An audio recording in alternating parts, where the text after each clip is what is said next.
Senator Marco Rubio is out front. Senator, thank you so much for taking the time. You know, this morning we woke up, I thought we were going to hear the president start to make his case for a strike to the American people in these interviews, something he hasn't done directly yet. But that isn't what happened. Instead, we heard him say John Kerry's proposal to avoid a strike on Syria, which would be for Syria to turn over its chemical weapons, all of them, is actually on the table. Were you surprised?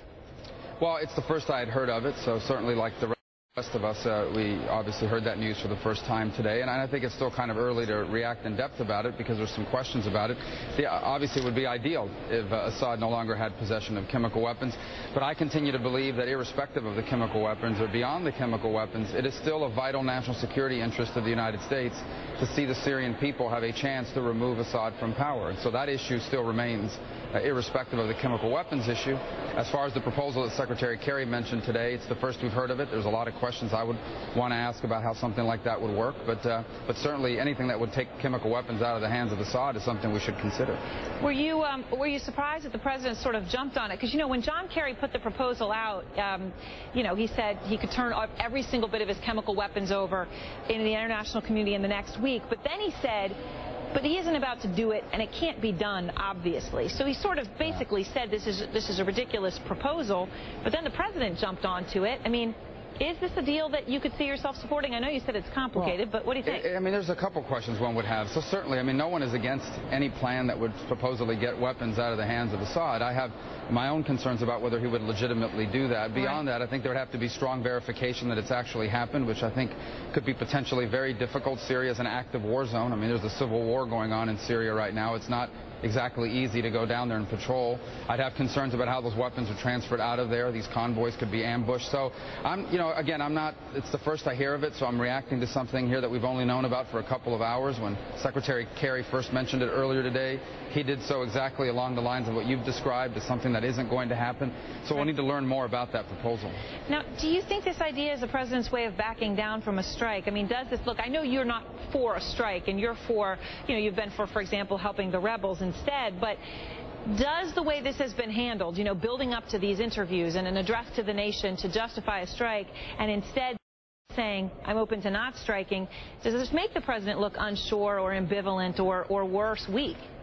Well, look, again, I don't want to say anything that undermines the U.S.'s position globally on national security. I will say this, though. I think one of the things that's made this issue very difficult to deal with is the fact that for 2 years the administration has not made the case as to why Syria matters. And I'll confess there are people in my own party that have gone around for 2 years arguing that we shouldn't care about what's happening in Syria. We should care what's happening in Syria. It is a vital national security interest to the United States. Then the second question is, well, what do we do about it? And I've always believed and continue to believe that the best possible outcome is for Assad to be removed by his own people, by the Syrian people, and the U.S. should try to do what they can, what's possible to make that facilitated. Now, I thought it would have been a lot easier to do that 2 years ago, a year and a half ago. Right. I think accomplishing that has gotten more difficult because of these foreign fighters that have poured into Syria and these videos that we're seeing now on a steady basis and these horrible things that they're doing as well. Are you still open to arming the rebels? Obviously, that's something you've talked about a lot. But, you know, John Kerry says, look, 15 to 25% of the people fighting there could be, you know, al-Qaeda linked. So, you know, are you willing to run the risk your weapons get in their hands? Well, that's the fundamental question. Number one is, you know, those foreign fighters that are doing these horrible things in Syria, they weren't there 2 years ago. They took advantage of a vacuum that existed because the more moderate elements were not well trained and well armed. I mean, meanwhile, these foreign fighters linked to al-Qaeda were. I'm not in favor of arming the people that you've seen, you know, on these videos that have been coming out. I'm not in favor of arming groups that are conducting mass executions. I'm not in favor of arming them. I'm in favor of trying to continue to identify moderate elements, train them, capacitate them, and then deliver weapons to them in an open way and in a way that ensures a chain of custody that we control, that they can keep control of those weapons. I think it's gotten harder to do that. I will confess that it's gotten harder, and it may be harder to identify those types of rebels now, but I still think we should continue to try to explore that option, yes. All right, and still try. Now, it looks, Senator Rubio, like the Senate vote on whether to strike Syria is actually put on hold. I mean, the Senate was obviously supposed to vote this week, but as you know, just a few moments ago, Majority Leader Harry Reid said he's delaying the process. Do you think the vote on the Syrian strike will get to the floor? I don't know the answer to that. Obviously, and I'm not in control of whether it does or does not. I know that the President and the White House are worried about whether they have enough votes to pass it and what that would mean to them and what it would mean to their domestic agenda, not just their foreign policy agenda. But I don't know where it's headed here in the Senate. I don't think anyone does. I certainly think it was wise to delay it, at least until we understand this proposal better. I have questions about this proposal that I'd like answered and learn more about its viability, but I certainly think it was prudent to delay it, given the President's new position now on Syria. Yeah, and now another question for you. Obviously, some of your colleagues, as you're well aware, have said that this would be an act of war. The President has said it's not an act of war, so he could have gone ahead with the strike without your approval in Congress, but now obviously he's asked for your approval.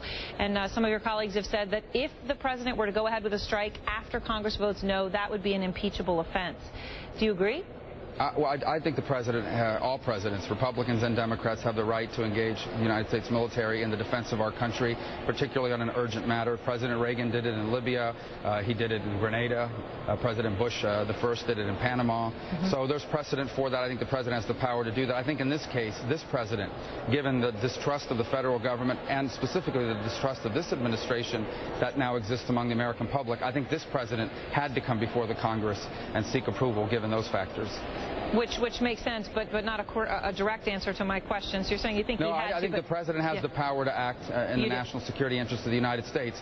But I think this given President made the right choice in terms of submitting this to Congress because of the lack of confidence and the suspicion that now exists by a growing number of Americans, not just about this President, but about the federal government. Right. All right. So not impeachable is the bottom line. I think the President has the constitutional right to engage American military power, and presidents have done that. I think this President made the right choice, though, coming before this Congress, given the factors he's dealing with. And now, obviously, of course, Senator, you're seen as one of the Republican frontrunners for 2016, and you know, obviously, the question is, will it come to the floor? But most likely, you're going to have to vote on this issue, and there's no way around it. Some of your rivals, most prominently, of course, Chris Christie, doesn't have to vote on it. He doesn't have to say anything. And, you know, we all remember how President Obama didn't have to vote on Iraq, so he could sell himself aggressively as anti-war. Hillary Clinton had to voted for the war, and then had to justify that, and it arguably hurt her significantly during the election.